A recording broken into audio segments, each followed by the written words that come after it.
Hello.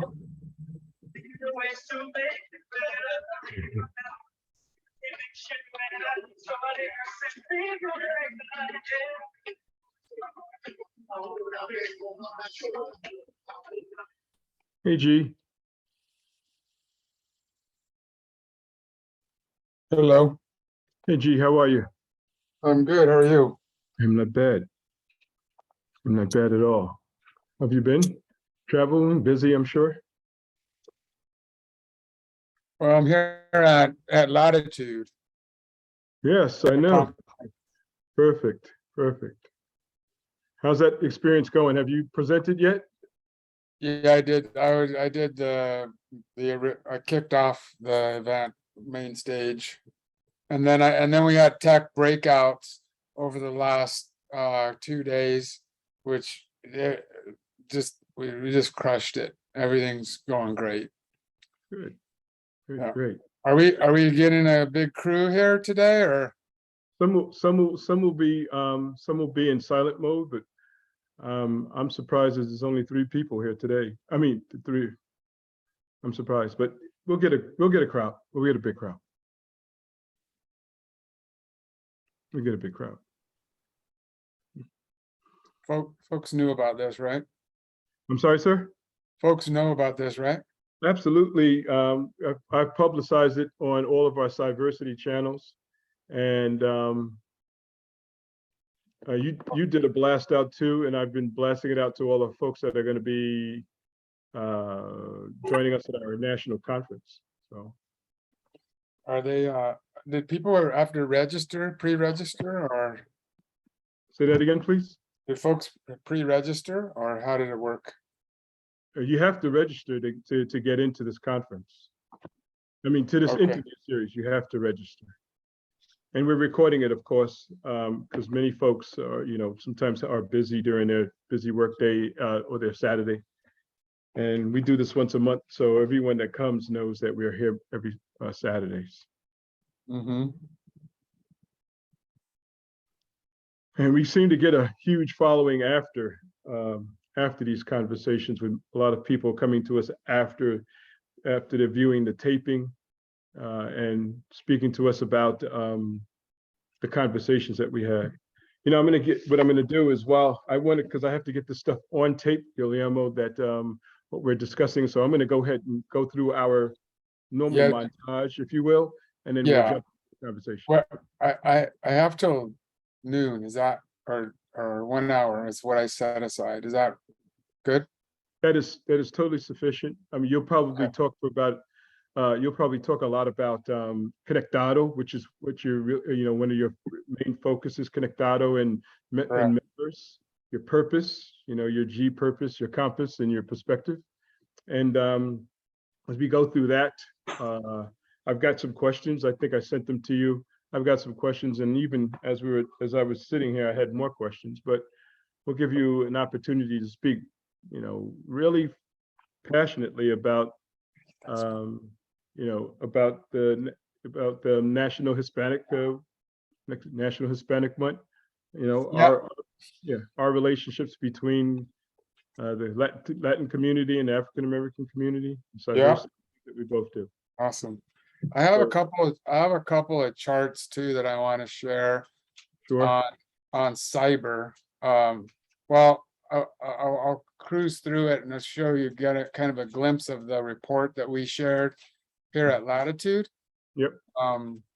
But it's definitely will give this crowd a reinforcement of the impact of cyber as well. Sure. So what I'm going to do is I'm going to just jump through our our statement of purpose here at Cyversity Impact, their interview series. Just go through a couple of things and let folks know what we're involved in. Hey, but mostly I just also wanted to give people a background that we have our national conference coming up in November 6th to the 8th in Orlando. You're just before that. Your conference in Armonk, New York, I understand. So HITEC, yeah, the HITEC, right? Conference there. So, but our conference is going to be down in Florida in Orlando, and it's our Power Up conference. Of course, Cyversity, like most groups, here's our link. I'll put that link in the chat for those that are viewing. Cyversity, like most organizations, like some organizations, is really focused around the consistent representation of women and minorities. And of course, in that statement of women and minorities and underrepresented minorities is obviously Latinos, which you're here to speak about to a great degree, and the collaboration between the Hispanic community and all other minority communities as well, especially in metaverse. So our focus is really about the cybersecurity industry and our programs that are designed to foster recruitment and inclusion and retention, which you have some things that you're involved in that regard too. We've got a lot of benefits at Cyversity, where we help explore careers, exploration, skills, and assessments. Develop going through development of your through scholarships, through training, through mentorship, and of course some of the events like our national conference. And of course, there's tons of networking that goes on both locally and nationally. We're a membership organization. Many people are familiar with that, and where students, of course, the students support themselves, or they invest in themselves, excuse me, $20 a year, and professionals do the same for $100 a year. A lot of our topics are focused around career development, career spotlighting, transition, leadership, and tech talks. This month, as I mentioned to you earlier, is Latino, Hispanic and Latino Heritage Month. It's really one of the reasons why I wanted to bring you here to speak, verbosely about things that you're doing in tech, in STEM, in inclusion, in diversity, with culture. Those things are pretty germane and pretty focused around what you're doing. So of course I wanted to bring you here to have that conversation. So our ground rules are simple, and most of the people that are here and are coming know that this is a 60-minute conversation. We usually speak for about 35 or 40 minutes, and we focus on a lot of things called like leadership, diversity, inclusion, and access to IT and tech. And at the same time, folks will be putting their questions and questions. We'll have a Q&A period, at the close of our conversation, so folks can put their questions in the chat box. The session is going to be recorded, and it will be distributed upon request at the end. Of course, there's also our survey that we have, so folks can really give feedback on what we discussed today and how relevant it is to them specifically and to their community as well. We've got a couple more sessions coming up for the 2022 campaign. We're off in December, but well, that's wrong there, because that's wrong there. But next month we have someone from Amazon, and in November we're going to be talking to the presidents of all the chapters, and we'll kick off our 2023 season with the chairman of Cyversity, Julian Waits. Of course, we're here to you, Guillermo, who I affectionately know as G, and I'm going to just pull out of this so that I can stop sharing here, so that we can get back and look at each other. There you go. All right, G. Awesome. So, you're Hey everyone, hi from San Diego, California. Hey, that's what I The said. Let's see. Latitude Conference over here.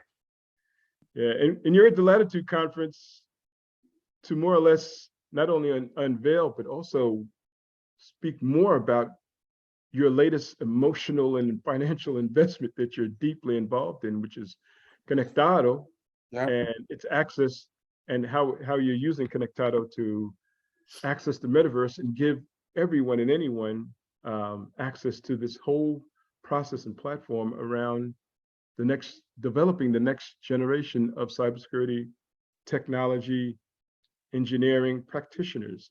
So, people I know ask, let's start out with your personal life. I'm going to probably get to that at the end of the conversation, because I think as we work from where you are and where you've been back to how you started, I think it all frames your why, right? Because the why right. is like very critical to Yeah, people and you. yeah. So, so All right. Look forward to it. yeah. So, Thanks for having. Busy Cat, I was Busy Cat, Busy Guy. Really happy that you're here at the interview series and giving us your time. I got a couple of questions that I wanted to start out with, but do you want to jump into what Conectado is, what the metaverse is to you? Just give a broadest, most deliberative conversation you can about that, and I've got questions I'll ask as we go through that. If you'd like to go through the process that way.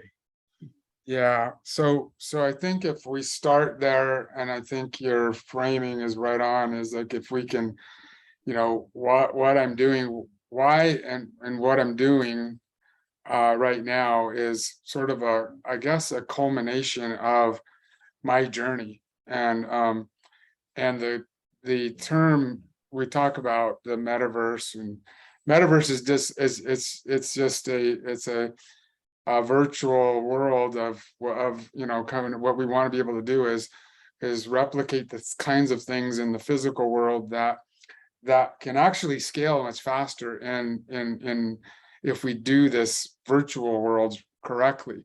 But you can't disenfranchise or engage from the physical world. You have to pull those two things together, especially what we're trying to do. So what we're trying to do, and going back to the purpose, is to help raise more underrepresented communities in tech. And if we look at it even broader in STEM, and STEAM, science, technology, engineering, math.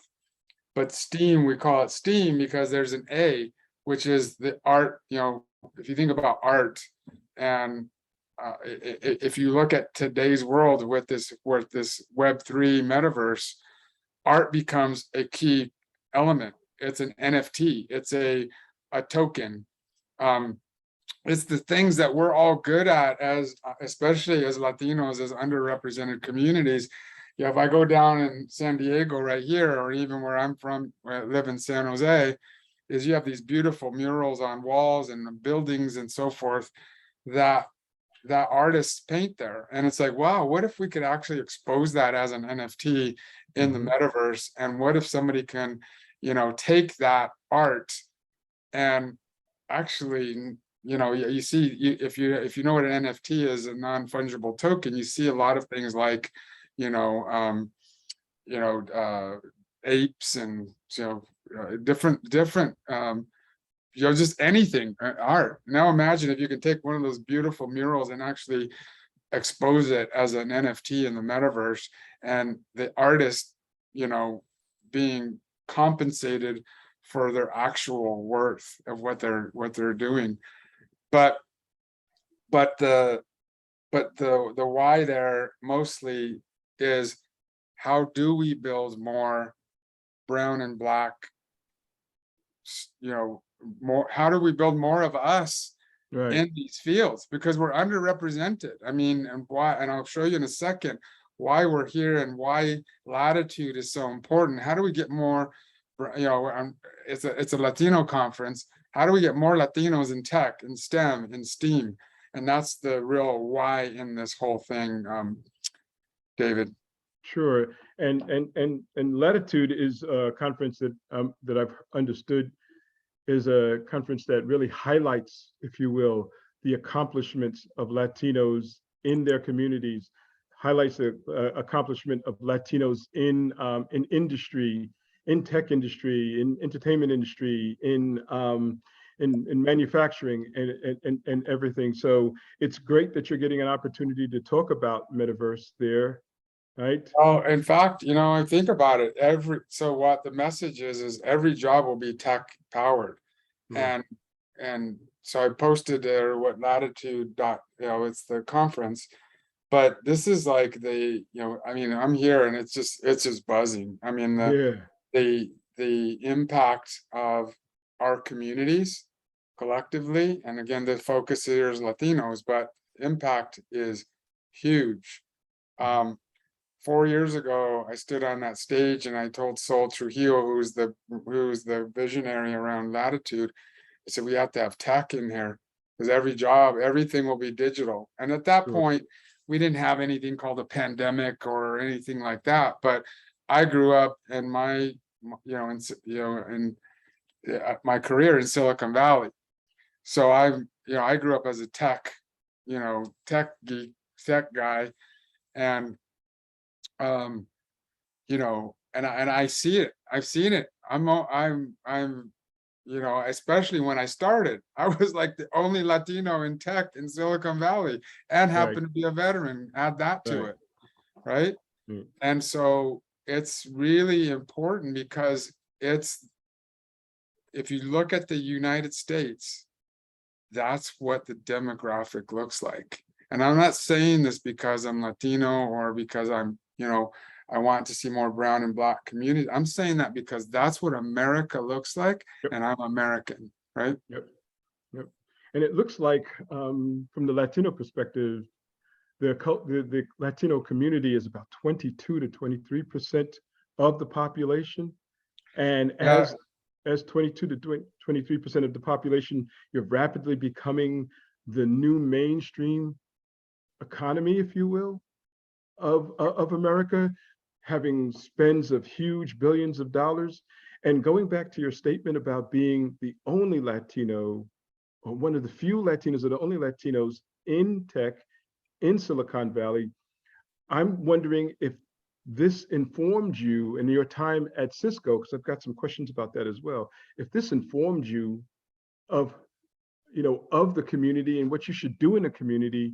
I mean, how did all of this inform you to create and go toward not only HITEC, Silicon Graphic, but being on the board of Jack in the Box? Congratulations, by the way, thank being you. on the board of Jack in the Box and board of Blue Shield. How did this inform you to create Connectado? I mean, did it drive you in that direction? Did it create, like I've heard you say before, this compass where you have your perspective and your purpose?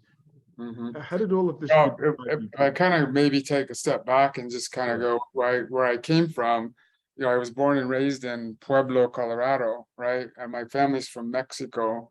My dad was an immigrant from Mexico City.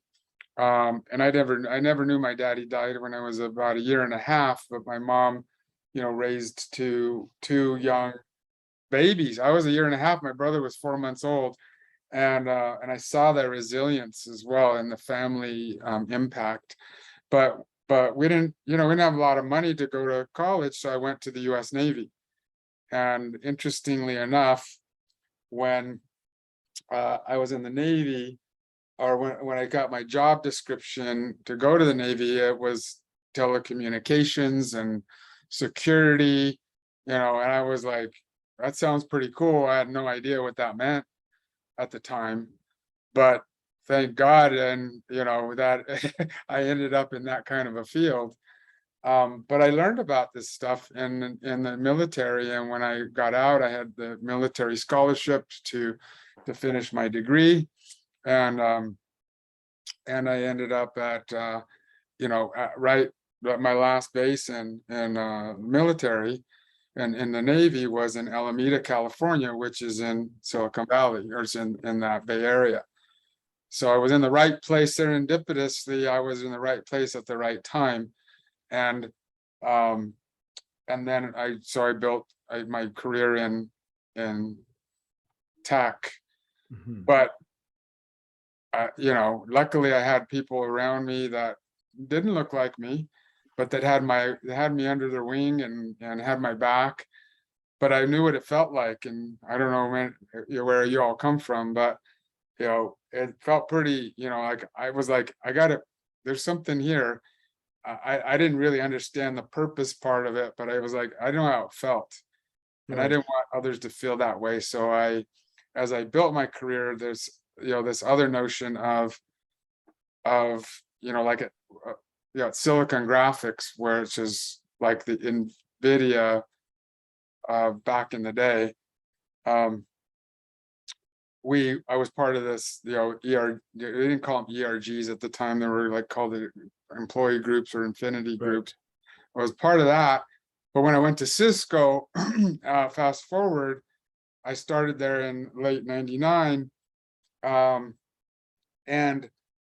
I ended up getting you know, running the enterprise infrastructure for Cisco. But at the same time, I launched an organization at Cisco, Right. it now called an ERG.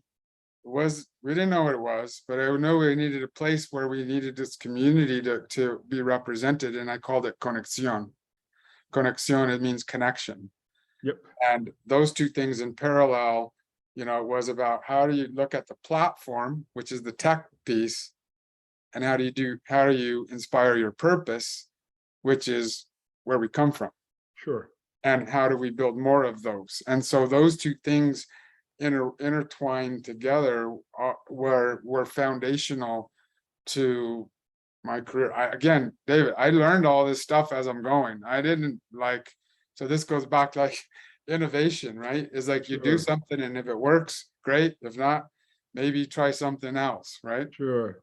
I got a couple questions about that whole learning thing, because but I want, it's a great question, because I've heard you say that while you were at Cisco and the president, the president that came on in 2015, I apologize for not remembering his name, but he had these 3 North Stars, and the 3 North Stars were focused around innovation to enhance the experience. Um, Speaking about the network and how the network is the center and it really can create greater things. And then the other thing that you and I agree on so much is culture, and this whole idea of culture. I mean, and you fostered that whole, as the CIO, you fostered the culture, this whole culture of empowerment, so that you can make decisions, but be responsible and accountable for those decisions. So where did that come from, this whole culture piece? Because that plays into our conversation about culture and the next generation of practitioners and their empowerment. How did all of that fit? And I'm assuming that your experience at Cisco informed you of this Oh particular. yeah. I mean, it all connects, right? And so again, going back to these, you know, I don't want to lose the thread on this platform Sure. and purpose piece, right? Purpose is always going to be, you know, and you'll have to learn this. What is it what is your why? Not the platform is more the what, right? The passion. So that I have a compass, right? Purpose is always your North Star. Sure. Your platform is kind of your South Pole, which holds everything up, which is what you're good at. I happen to be, you know, I guess people say, I'm good at tech, right? So so that's kind of the platform. And then the East and West is your passion and your perspective. Is passion is always remember where you came from, and perspective is making sure that I understand where you're coming from, right? Sure. So that's kind of the frame. But going back then to the question of, as I'm building my career at Cisco, I'm also learning these things. So when it comes time to, like, you know, that we had our CEO and 24 for many years, 22 years, was John Chambers, who I believe Right. was the best CEO of all time. That's my view. Now, when he stepped down in late 2014, and they basically said, hey, I had put myself in a position, infrastructure, application, security, all of these jobs that I have gone through. And when it came time, it was like, hey, are you ready? You ready to be the CIO at Cisco? Right. And but when that shift happened, that connection to those three strategic pillars was extremely important, because it wasn't just about that I was the tech guy, but I was also, how do we take the thing that Cisco was good at? We're the network, right? We built the networks. We've built the networks forever. And now we needed to really get back to our roots. But in order for that to happen, you have to drive a great experience for your customer. If you don't Sure. have a great experience, forget it, right? Starts with the experience. And the network is the core differentiator for Cisco. And so we needed to make sure to get back to our roots and what we were good at, but back to the culture. It's the people that are going to accelerate those other two things. If you don't have those people, and if you don't make sure that the people are engaged, are connected, are inspired to do those things, then and diverse, Right. right? You have to have diverse perspectives. But it starts at the top, and that's why those three things, when Chuck Robbins, who is the CEO now, he became the CEO, he said those are the three things. And it wasn't necessarily about, we need to have core routing and switching and services and all this stuff. It was like, no, what are the three North Stars? What are the three pillars of your why? And then have the experiential piece, the network piece, and the culture aligned to that, and then everyone else starts to fall in place, right? If you have that and you have a very clear meaning and purpose around that, then people, and you bring and inspire people authentically, man, they'll do anything. And here's this, let me just say it, there's this brown guy who's leading a 10,000 person team globally across the world, and it's like, hey, I never thought I would do that. When I grew up in Pueblo, Colorado, I never thought I was going to be leading a $50 billion business.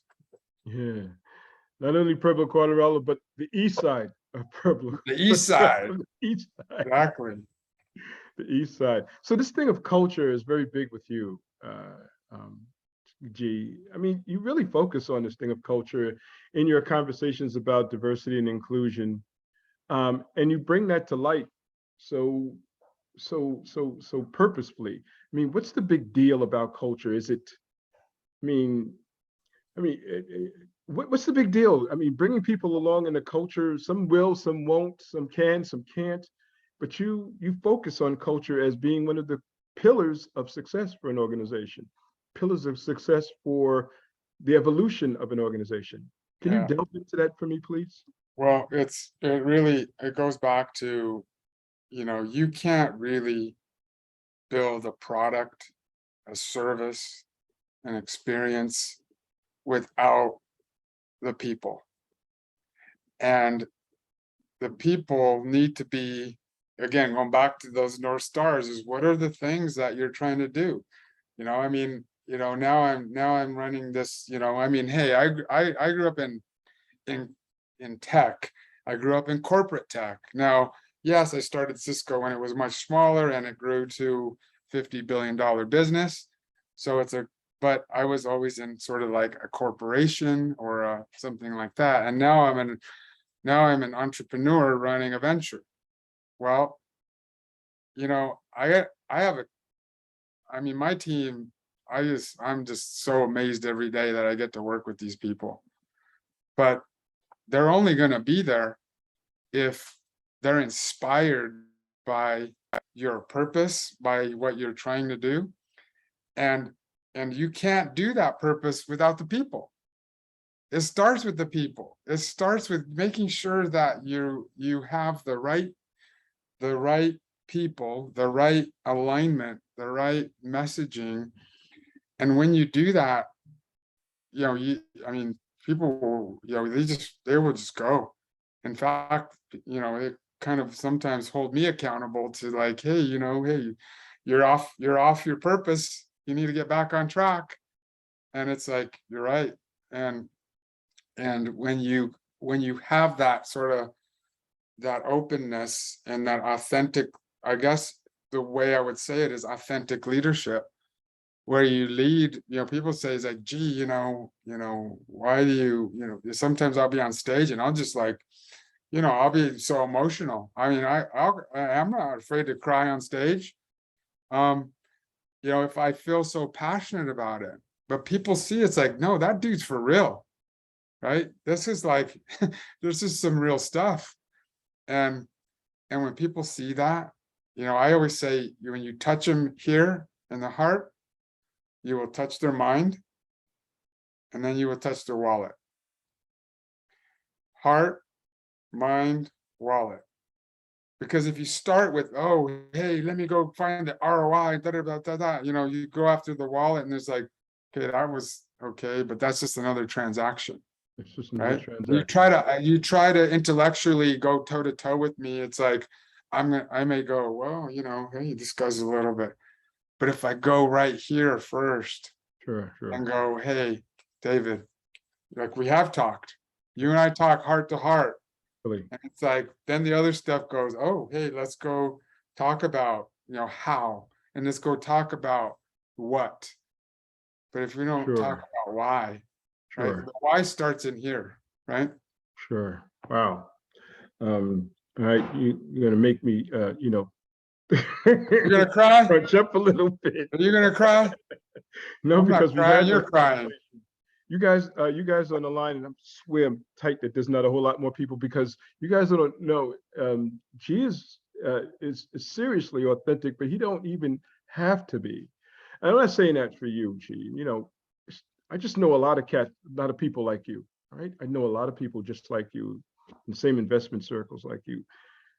Some people are just not like you. And what the heck, why is that? I mean, what's driving you to be there versus others not there? You're serious about inclusion and diversity, right? It's not a joke with you. It's not a joke. You're serious about inclusion and diversity. You're serious about driving the Latino community. Something drives you there, and doesn't drive others. I'm not putting others down. I'm just saying some people don't think about it the way you do. I'm just trying to get to. No, I don't. I actually, I think it's just going back to where you come from, right? It's like, think about your story, right? Everyone on this call has a story. My story started back in Pueblo, Colorado, and it's hold on a second. I think somebody's trying to. I'm at latitude, and I'm in a room, so they're a little noisy here. So, but everybody's got a story, and you need to think about that. It's like, where did I come from? Right. How did I get to where I'm at? And everybody sees the and this is part of even the logo that we have in Conectado, is there's a bridge. There's like two bridges. One's an overarching bridge, and one's sort of like a reflection of that bridge. Sure. And that overarching bridge is like, hey, there's G, the CIO of Cisco, the CEO of CloudSpot, and now Conectado. It's like, oh yeah, the guy that runs has a house in Maui, and it's like, yeah, but there's a story. Sure. Pueblo, Colorado. I remember being out of the Navy and having to move, from one person's house to another person's house, to just like, because I didn't have a place to go. I remember all those days, and it was like, you know, I know where I came from. Right. And 1 second. Take your time, G.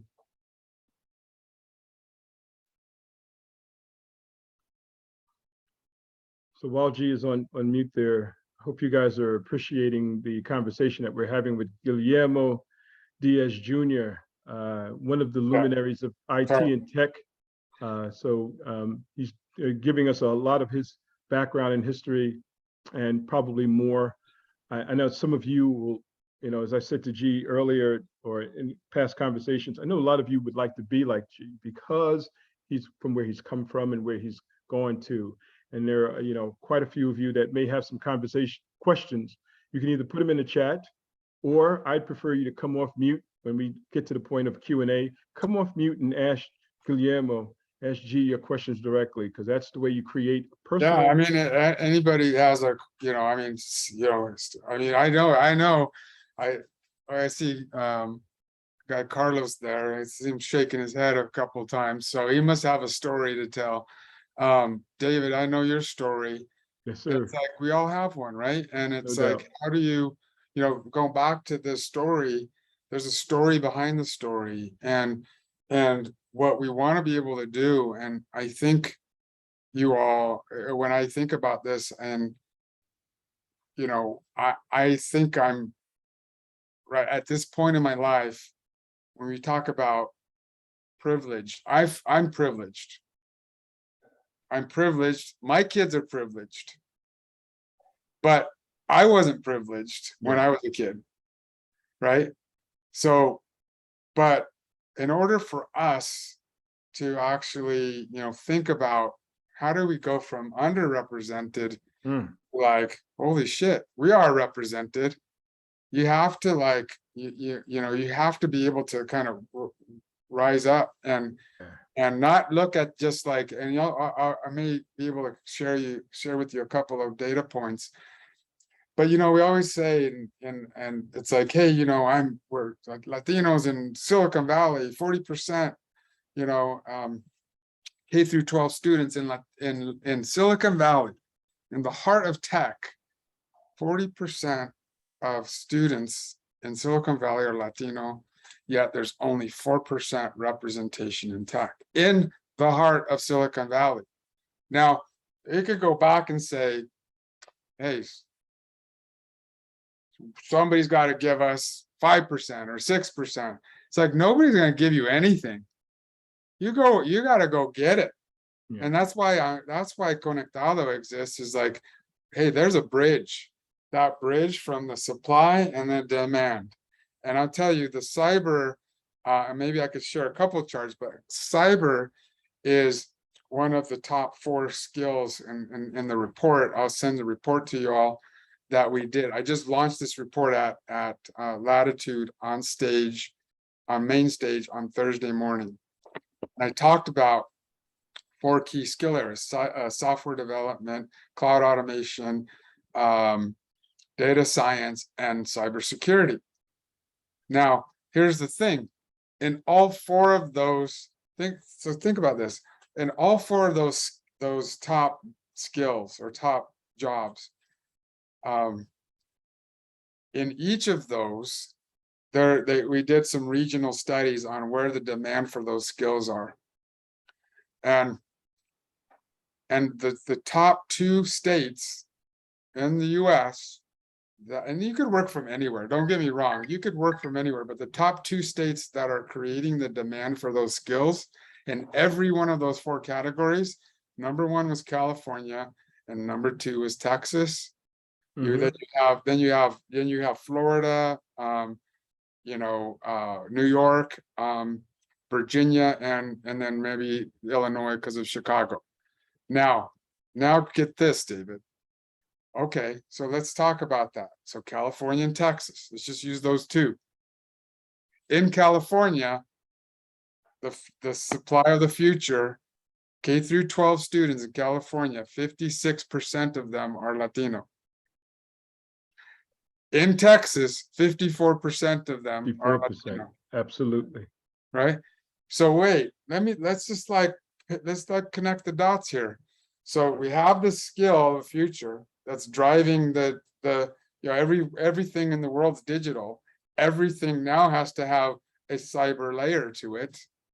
And because the perimeter is now me, wherever I go, I need to have a perimeter of security. It's no longer the big corporate firewall.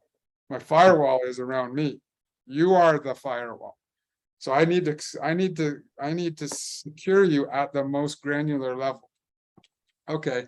So now you go, well, where are those skills in demand? Well, let's say California and Texas. California. The majority of California already is Latino. The majority of Texas is already Latino. I'm not saying that because I'm Latino. I'm saying because that is like data facts, right? And so you draw the correlation and you go, okay, so then why are there only 3 to 4% representation? That's what we're going to change, right? Yeah, and that conectado is the bridge between. It's the means of access. I think I would use that term also, as it's the means of access to get from where you are to where you want to be. Bennett looks like he wants to ask a question. Yeah, I know. I was getting ready to go to Bennett, and Bennett, come on, vision. So Yeah, you gotta go on. You gotta go on vision if you want to ask a question. And I well, know see, you're I not. said that afterwards. The thing is, I'm in my robe right now. So, okay, that's a little TMI, but that's all right. There you go. But so of course, the thing I can agree that we're all passionate about is diversity, of course, and representation. So my question for you is like, I've noticed many organizations, with specialized focus on certain demographics. Do you believe this will make it harder to collaborate overall to solve this problem, or because everybody's so separated, or do you think this helps bring awareness and will eventually get to a solution that makes sense? So basically, with all the different specialties per se, is it separating us as a field, or is it bringing us together, basically? Well, the goal is to bring it together, right? And like, like David was kind of saying, so conectado in English means connected. And the whole reason, I'm just like talking about my piece of it. But why I'm kind of doing it is like I am on the board of, I'm the chair of the Hispanic Technology Executive Council, which is focused on building more Hispanics in tech executive roles. I'm on the board of the Stanford Latino and Entrepreneur Initiative, which is focused on how do we build more Latinos in entrepreneur. How do we, on the board of Cristo Rey high schools across the nation. I'm on the board of Empower, which is focused on how do you build more veterans. So I'm on the board. I see all of these different groups, but the problem is they're doing great work independently, but there's nothing that connects them from the classroom to the career to the boardroom. That's why we said, hey, what if we can create a platform, let's call it a coalition or a movement that connects all of the dots in here and says, hey, what if you can actually get Cristo Rey students into the university, into Cyber University, or into this university, into how do I then get them into employment, into a job? Then how do I get them into their next career promotion? Then how do I get them into executive role and into the boardroom? And how do we draw that?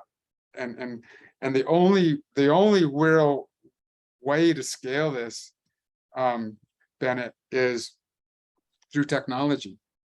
The only real way to scale it, because we could all be on this call, but and it's great because we want to create the human network, but that will create incremental change, not exponential change. The exponential part will come when we add the technology layer, the acceleration of that. And that's why I was on stage this week at here at Latitude. But man, I wish you guys were here. This place is like, you talk about separation. This place is like buzzing. go. Everybody's on. It's like, and they were just showing right now the underrepresented communities in sports, in sports management and leadership. And but if you look at the consumers look like us, like over the top us, right? It's like they're you know, the charts that you see in terms of like Black and brown communities that are consumers that they watch, by the way, I don't know if this is a good or bad thing, but watch at least 15 hours of sports a week. And you know, and the next cohort is you know, is like 10 to 11 hours a week. So it's like, okay, so if you're the consumer and you understand this stuff, like digital, you're the consumer, why can't you be the maker? You already know how to play the game. Students know how to play these games. They know how to, you know, I mean, I have like, you know, 6-year-old, you know, nephew, and he was showing me how to get on this Wi-Fi in his house. And I'm like, how did you know that? He's just like, da, da, da, da, da, da, right? And it's like, these kids, they're digital natives. So why can't they be the makers, the creators, and the owners? Sure. And I think this really, and what you're doing here, David, this brings us together, right? And it's like, you know what? We're Black, brown, but we need all allies too. My career didn't happen, I'll be really honest, didn't happen because of the Black and brown community. It happened because there were people that didn't look like me that took a chance on me. But now it's our responsibility to go, you know what, we are a little bit privileged now. Yep. How do we go and pull up and push up the next one? Sure. Thank you. Joshua, you just came on visual. Did you have a question? You can ask one if you want, but in the meantime, I wanted to get back to this question about that Bennett brought up about separations of state. We don't have to answer this now, G, but we can talk about it. But is there, and I had wrote this down as a question, are there lessons to be learned to create collaboration between these desperate communities of Latinos, of African Americans and Asians, and you know, how is there? I know you're thinking that you're saying that Conectado is going to be part of the linkage between one side and the other, but are there lessons to be learned from each other's experience and how they frame their experience? Let me stop there. Mm-hmm. No, I think so, and I think well, let me give you an example, right? So I happen to again have gone from the classroom to the boardroom. I'm on the boards. I mentioned these nonprofits, but I'm also on several for-profit boards. Blue Shield. You don't know Blue Shield. Blue Shield's one of the largest health insurers in the nation, right? And in California. So Blue Shield, and the group that I'm on the board of is a $26 billion health insurer. And then I just recently got appointed to the board of Jack in the Box and Del Taco. And so but if you look at what the lessons learned is, like, if you look at the progress that the Black community has made in getting to the boardroom, it blows every one of the every cohort out of the water. Yes. Meaning that if you look at the demographics of the US, I think the Black community is about 13%. 13%, yes. So if you look at the representation in the boardroom in the Fortune 5 or the S&P 500, the number is the growth in the last year is over 20% growth in the boardroom. So that means that the Black community is doing better than the representation in population. Does that make sense? It does to me. Okay, now let me give you the number on the Latinos, right? So remember, population of Black is, what'd you say, David? That 13, 14%? 13%. 13%. 13% and over 20% representation in the boardroom. Now let's go look at the Latino community. Is 20% of the population. If not 22. No, it's not 22 yet. We'll get there. 20% and 5% in that same apples to apples demographic in the boardroom. So there's a lesson to be learned there.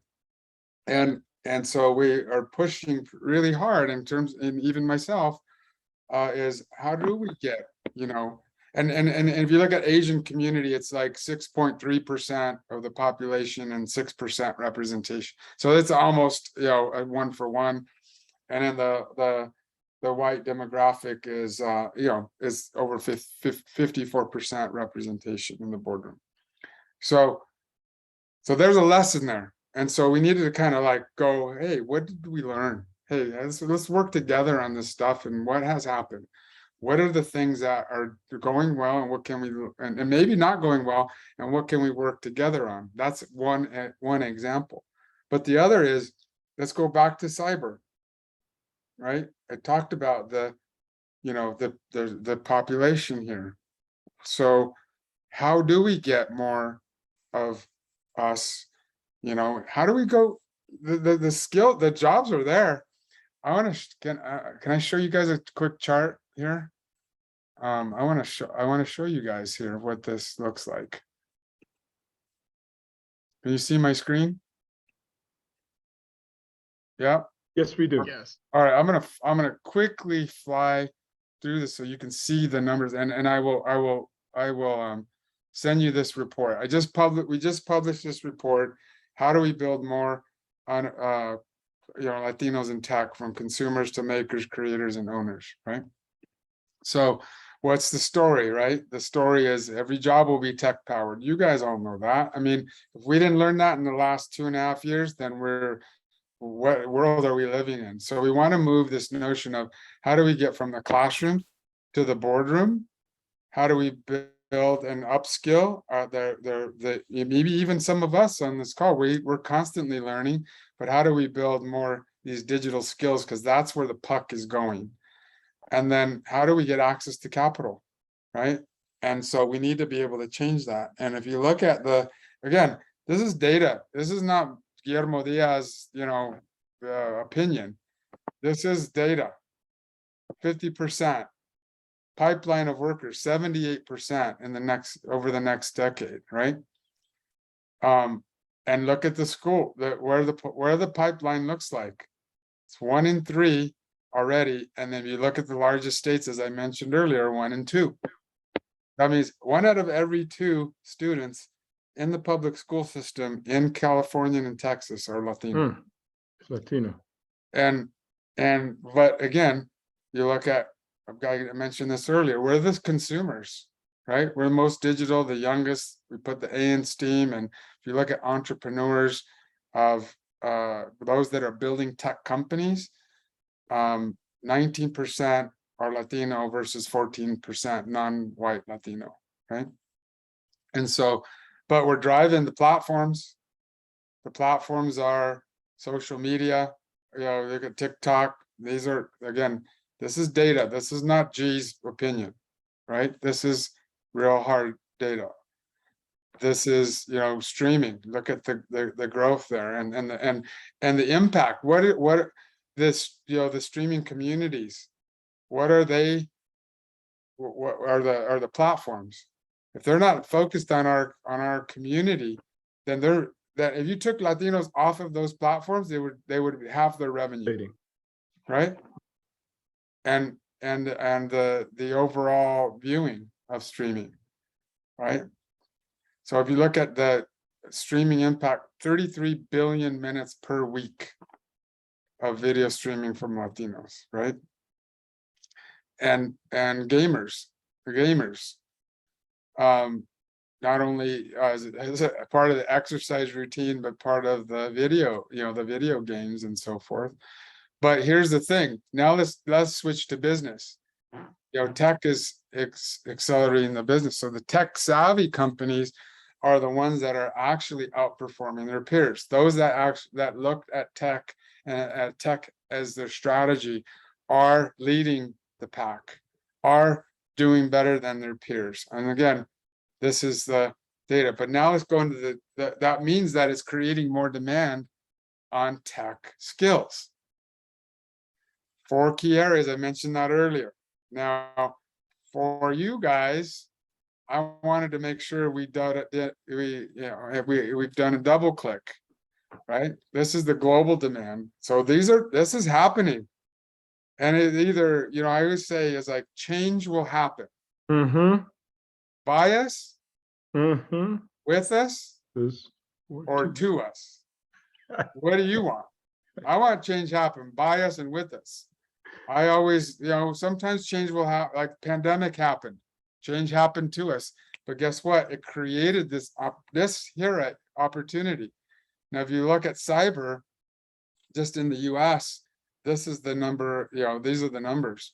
And you look at years of experience, between 0 and 5 years of experience, that's 62% of the jobs that are out there require 0 to 5 years of experience. But a lot of times, you go into these hiring processes, and they're like, well, you don't have experience. It's like, well, okay. So what you guys are doing, David, what you're doing with this is like, hey, while we're learning, let's figure out a way to connect the dots, like for example with HITEC, right? And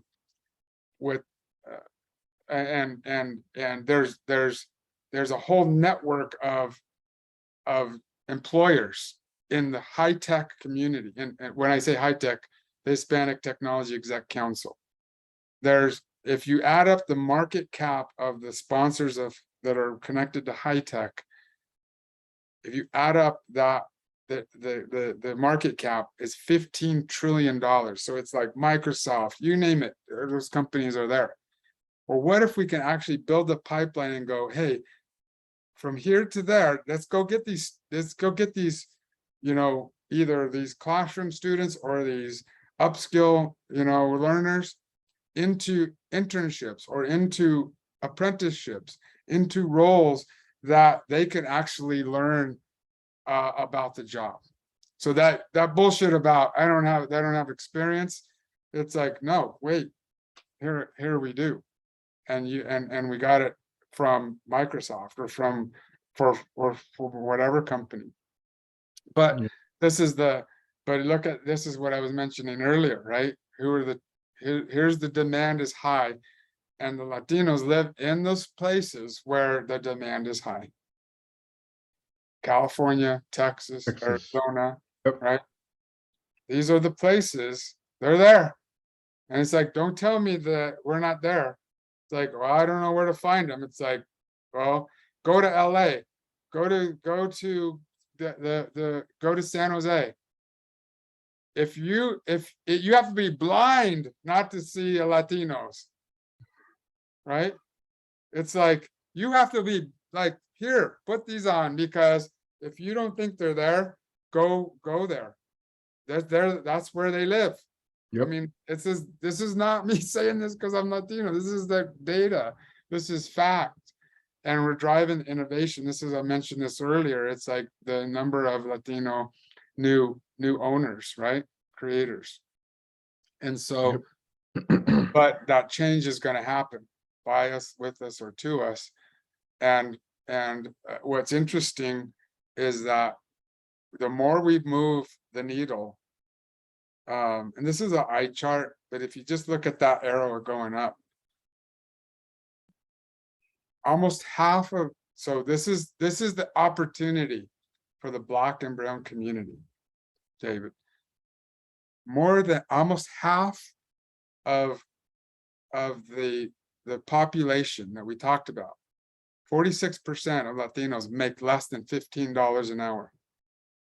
47% of the Black communities make less than $15 an hour. 46, 47.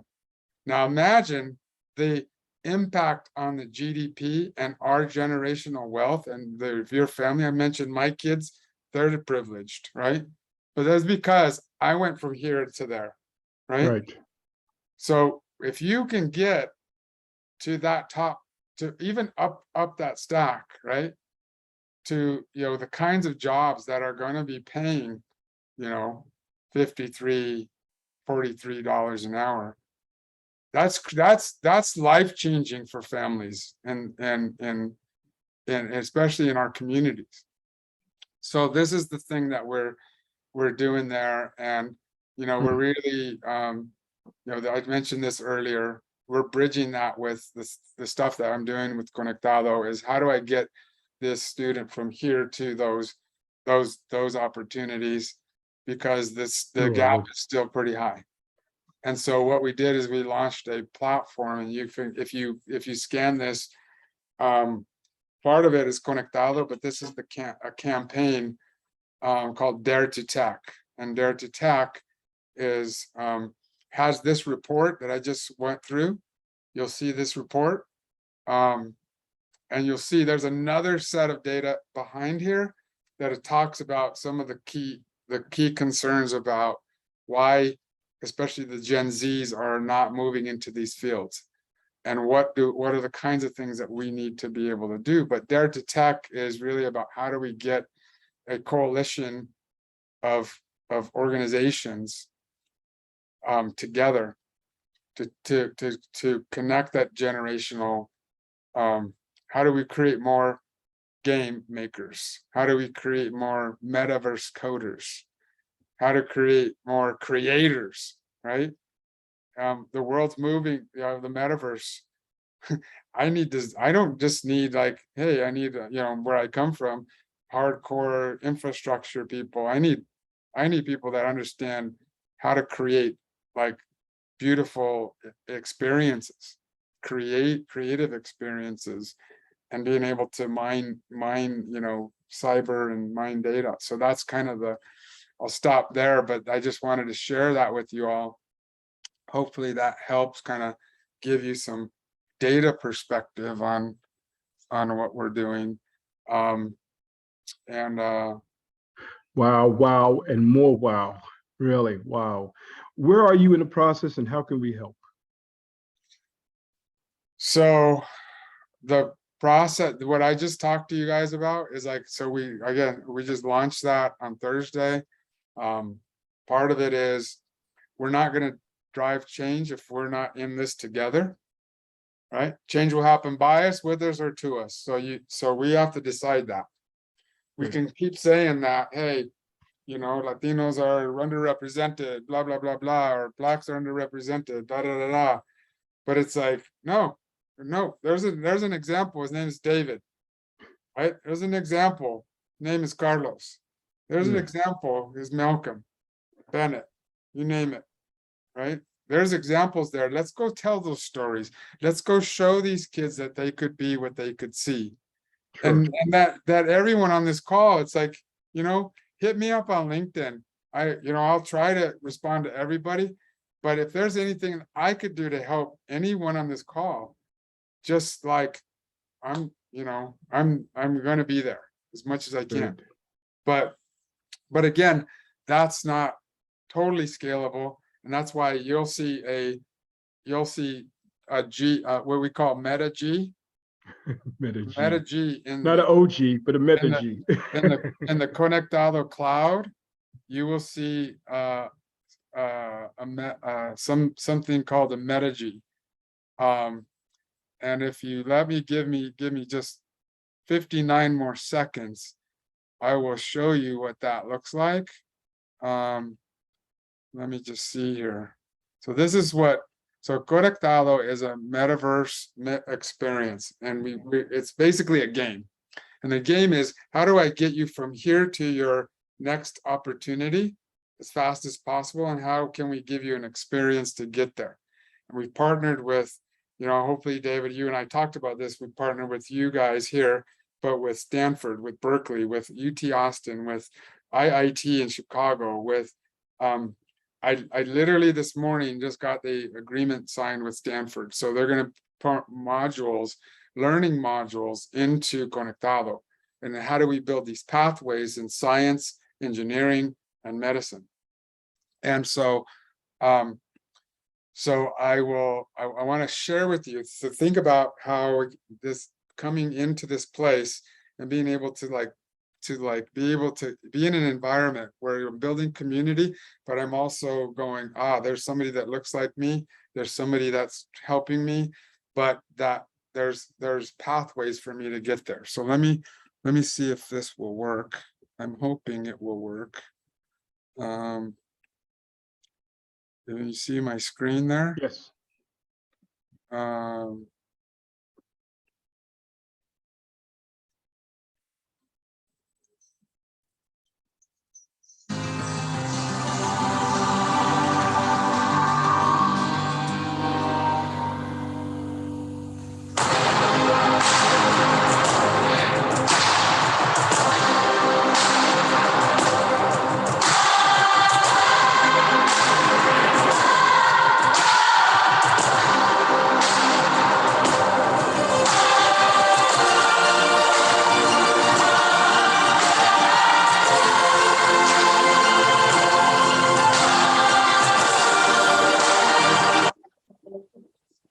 Where did you there?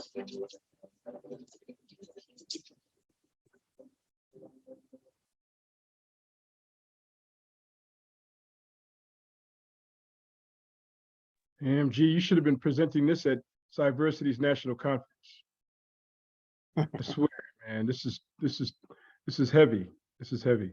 But we'll work on doing something that's national enough for you to come on and address, as many people as we possibly, more people. But because I definitely want to make sure that Austin Brooklyn helps you and Cyversity helps you in your cause.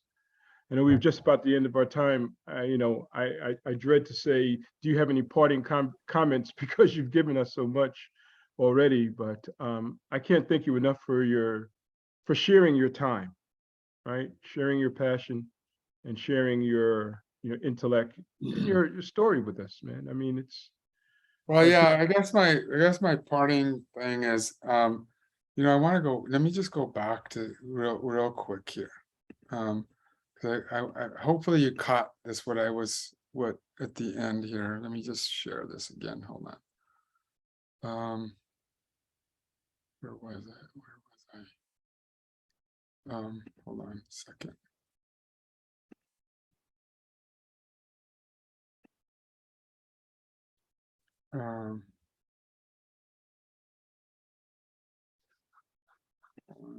One second. Here we go.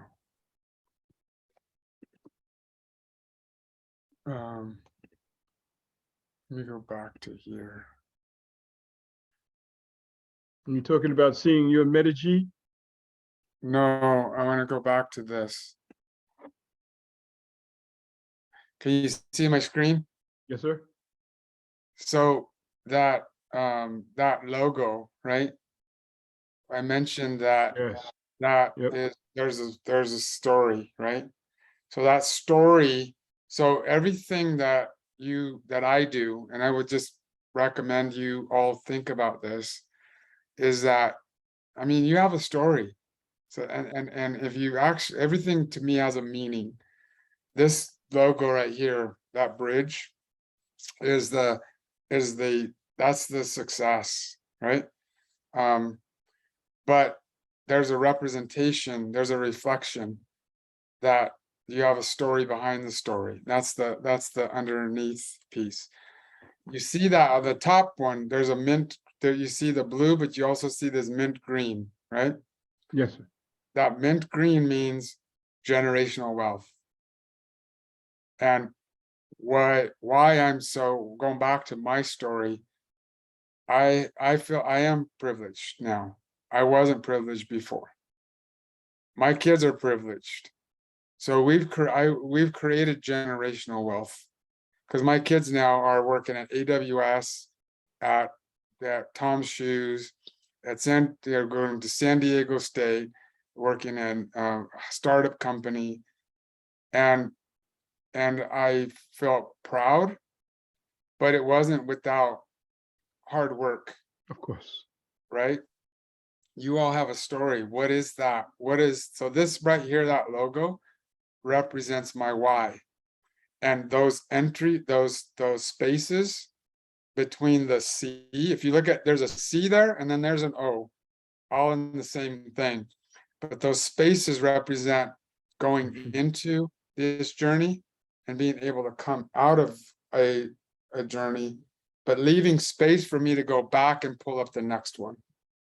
And that's what I would just say, find out your why, and really, what is your compass look like, right? And if you want, you can scan that and go to conectado.com. That will send you to conectado.com, and you can see a lot of this stuff there too. Yeah, if you don't get that, just go to conectado with 1n.com. Perfect. Perfect. Gee, it's been great. Yeah, I hope please. Oh, wait, there's somebody want. I think I have time for one There you question. go. Well, go ahead, Jason. Does he have a question? Or I don't know. You asked a question. I don't know. I challenged them to come on screen. Jason Oh, is what Jason and Darwin are some of my mentees, along with Malcolm and Carlos and a couple of others here. But he's just giving me a high five, is what there he's you doing. go. Yes. All right. Actually, yeah, Jason and Jason and I'm sorry, Jason, did you have anything to say, sir? Yes. So earlier, I'm listening to you talking about the building the pipeline from when people are still high school students all the way from college, then to their beginning of their career, and then eventually to the C-suite. I'm wondering, well, it's a two-parter. What can I do now while I'm still climbing to also help those around me? How can I also bring them up? Instead of me, waiting until I get to that level first. And then the other part is, what do you think is the most effective way to dispel some of the bias that when we're in the corporate? So what I would do is go, hey, there's like, if you look at, I mentioned, and even in my own like journey here, there's I'll reference HITEC, which is the Hispanic Technology Council, our sister or brother organization on the Black community is called ITSMF, right? You have what you're doing, David, here, Cyversity. So there are things right now that you can go, like, how do we get involved in those organizations? And, because you could say, well, I don't have time. But we can all say that. I could say that. I mean, I don't have time. But if I don't make time, we won't see change. And it just really depends on, going back to Jason, is do you have, is that your purpose? If you feel like strongly and convictionally about it, then you will make the time. And by the way, when you make that time and you see that next person go on a promotion or a certification or whatever, and you could publish that on LinkedIn, and you're like, man, so it's like, that is life-changing. For me, there's no money that can replace the fact that I could see David succeed because I had some little small piece of that, and that I said something to him that maybe could help him. And and I would just say, it's like, there's, ITSMF, you have ELC, you have Cyversity. Get involved and go, how can I bring up that next one? I mean, right now I go to Conectado. Conectado is like, it's not just for Latinos, it's for anybody. It's like, and help me. It's like, hey, I don't figure this all out yet. But what I do know is that we're going to raise more of us in underrepresented in tech. That is why I'm doing it. And I plan to spend the rest of my days, figuring it out. So Really. Sure. Perfect. Perfect. Awesome. Thank you, Guillermo. And if I may ask a question, sorry for the delay. I've been trying to I wanted to join this talk, but I'm at Texas Cyber Summit and I gave a presentation on like some Azure security stuff, so I wasn't able to join earlier. I'm happy that we were able to extend this out, and very thankful for your time, Guillermo, and all your wisdom that you're expounding on us. You mentioned generational wealth earlier, and so I was wondering, like, what advice would you give your 25-year-old self in building out that generational wealth? Like, how do you take all this like tech money and the money that us cybersecurity folks are very lucky to make, where within like any random pool of folks that you select, cybersecurity folks are sometimes paid the highest or always in that top tier level. How do we, make smart money decisions, and what are some how do we make smarter money decisions? What are some things that you would tell your 25-year-old self? Well, you're assuming that I'm not 25, obviously. Right? I think that's a mistake, right?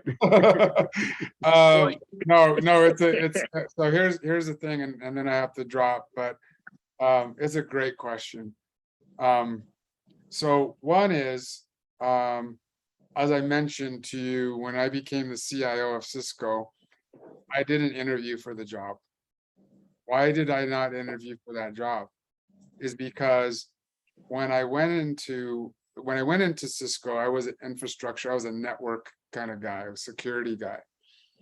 But what I did was I figured, and somebody gave me this advice, so I'm giving it to you, is whatever job that you're doing it right now, think about what's on the other side of that job. Who's going to consume it?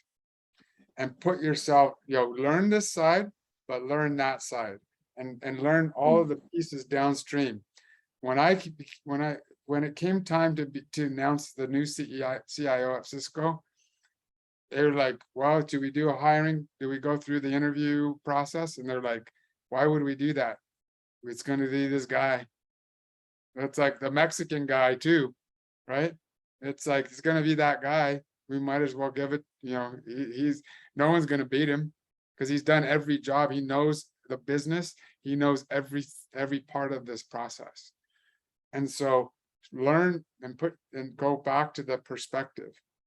But here's the thing, and this is what I'll end with, David, and I got to run. But a lot of times we don't do those jobs, not because we're not cyber experts. We got certified, we got, this and that certification, but it comes down to three things. One is, do you have the courage to go and get that job? Do you have the courage to say, I can do that job, or I want a promotion, or do you have the confidence? So these are 3 C's. Do you have the courage? Do you have the confidence? And can you communicate what you're trying to get across? And those things, work on those things as well as the specific skill. So, and always remember, this is something my grandma always told me, this is why I burned it in my head, that someone is going to do that job that you want. Why not you? Someone is going to do that job. They may not be brown, but somebody, and by the way, they're probably as scared as you are. And but they may have the 3 C's. So figure those things out. and make sure that you go in with the mindset of someone is going to do this job. Why not me? Someone is going to be the CIO at Cisco. Why not me? Someone is going to be the CEO of a venture, and hopefully it helps others. Why not me? So why not you? Guillermo, gee, thank you very much for your time. Appreciate it. I know you got to run. Blessings to you, brother. Blessings. Thank you all. Good to be here.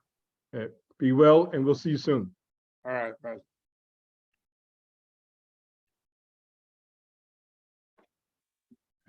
Hope you guys enjoyed that. Hope you guys enjoyed that. Jason, Darwin, I'm sorry I couldn't get down to I'm sorry I couldn't get down to the Texas Summit. I really wanted to. I saw your posting and I really wanted to get down to and support you down there. But a couple All of good. family things and this, man.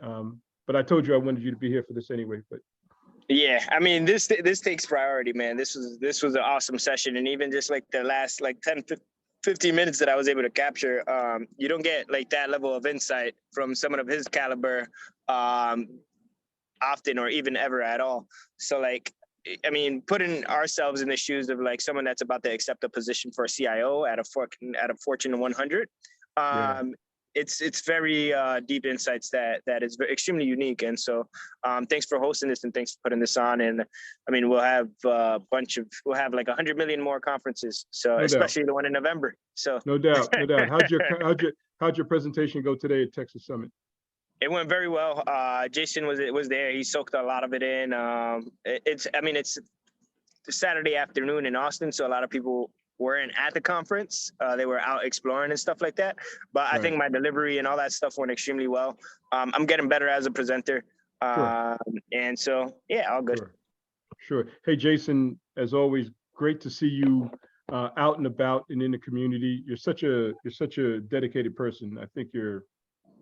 Hey man, I'm here. Yeah. I ain't going nowhere. I'm here. That's what I'm saying. That's what I'm saying. And there's my niece, Kendra. Hi, Kendra. Hi, David. How are you? I am so well. How about yourself? Good, good. Good. I don't want you to have an accident, but how'd you enjoy the conversation? It was great insight. Especially for me. To be honest, I'm totally new to all of this. Sure. So it's a lot to take in.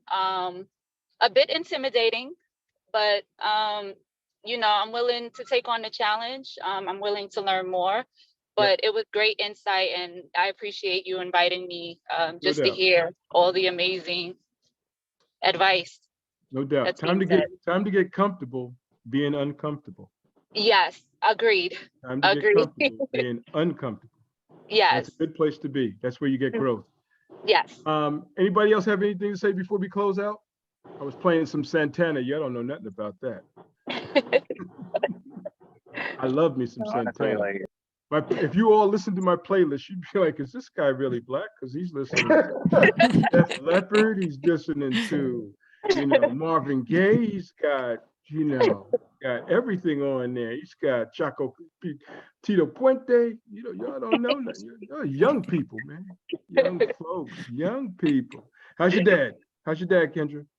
He's doing well, hanging in there. Good. I'm gonna touch base with him later. Tell him I said hi.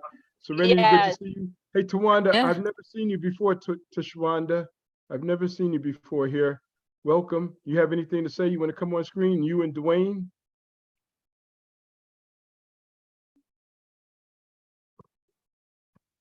I gave him some time, right, Lewis?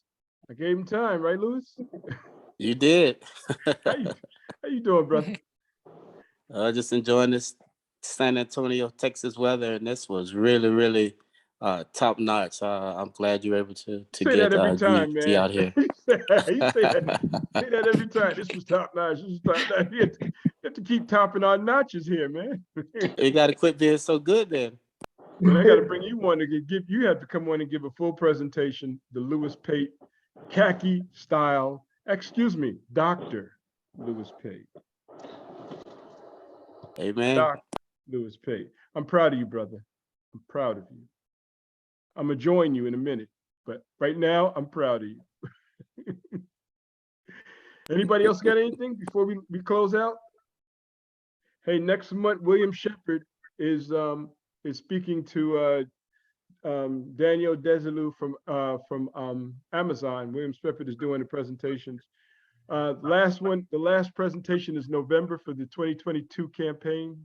I'm going to be interviewing, excuse me, we are going to be interviewing every one of the chapter presidents. So come back for that. And let's get going on 2023. I already got 4 people lined up. I already got Q1 done. You want to get in and say, that's right. Fix your face, fix your face, Darwin. And they're powerful. They're powerful. And you know, it's time to turn the reins over to you young people. It's time, right? You're gonna build a bigger, more stronger crowd than I could ever develop if I turn it over to you young people, because you've got the audience, right? So think about it. It's time for a secession. I could stay in the background and help and guide and direct as I like to do anyway, but it's time for one of you 2 or 3 of you to take over. Think about it and make time for it, because this platform is your brand anyway. I didn't do this by myself. Did I? No. You guys been here.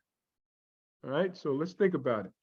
As always, as Frankie Crockett used to say, no, yeah, peace, love, and all that. Be good. Hey, Serenity, what's up, young lady? Hey, no, I just want to say thank you. All these have been really great and so inspiring, you know, to learn about people's backgrounds, where And they their come power. from. Yeah, That exactly. that guy got a house in Maui next to President Obama. Wow. What are you talking some, That's very... excuse my term, what are you talking some Negro like me for? There's a reason for that, right? My reason is your reason. It's time to step up, folks. Time to step up. Lewis, maybe Lewis want to step in and guide the craft, the crew from here. I don't, you know, it's time for a change, time for secession. We all got new things to do. Am I right? Yes, sir. Thank you, people. Love you all. Sure. Love you all. Talk soon. Be good. Carlos, God bless. my man Carlos. My man Carlos. Yeah. There we I go. got something for you. I got something for you, Los Lobos. I got something for you. Sounds good. I'll see you guys soon. Yo, and I got to send you that video. I need you to work on it. No doubt, man. You guys be good. I'll see you later. Yep. Okay. Hey, Darn. All right, take Hey, care. same Bye, thing, man. everyone. Sorry I couldn't get out there. I was trying, man. I know we were trying to link up, but I just couldn't make it work, brother. I'll text you. Okay. Yes, sir.